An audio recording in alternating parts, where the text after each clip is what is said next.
Hello বন্ধুরা, welcome to my channel. আজকের ভিডিওতে নতুন একটা রেসিপি নিয়ে আসলাম।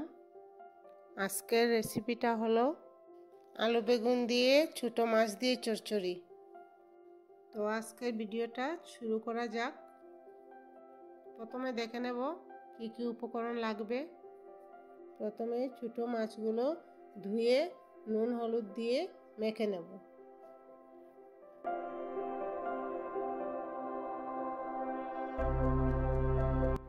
তারপর মাছগুলো ভেজে নেব। দেখো, আলু বেগুন আমি এইভাবে কেটে রেখেছি। আমার কি কি মশলা লাগছে এখন দেখিয়ে নিই।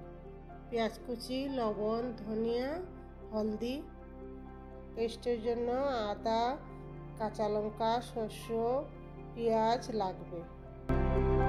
এখন কড়াইয়ে তেল দিয়ে পেঁয়াজ কুচি দিয়ে দিলাম।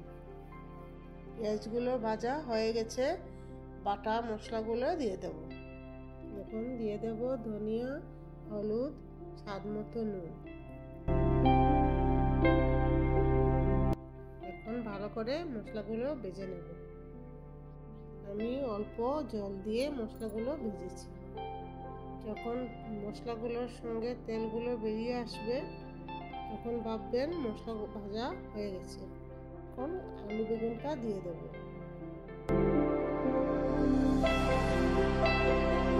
দিয়ে নাড়াচাড়া করে নেব।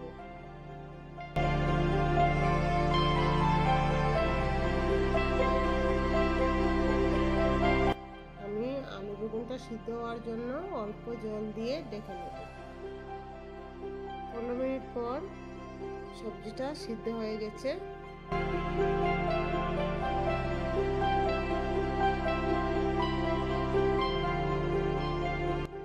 এখন মাছগুলো দিয়ে দেব।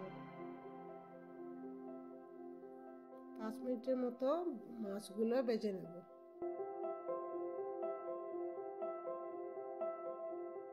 মশলা গুঁড়ো কড়াইতে লেগে যাচ্ছে, এর জন্য আমি অল্প জল দিয়ে দিলাম।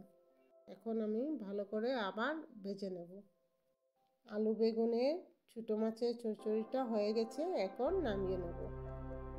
আপনারাও এইভাবে বানিয়ে দেখবেন, আশা করি ভালো লাগবে। আপনারা যদি আমার চ্যানেলে নতুন হয়ে থাকেন তাহলে আমার চ্যানেলটাকে সাবস্ক্রাইব করবেন। দেখা হবে পরের ভিডিওতে একটা নতুন রেসিপি নিয়ে।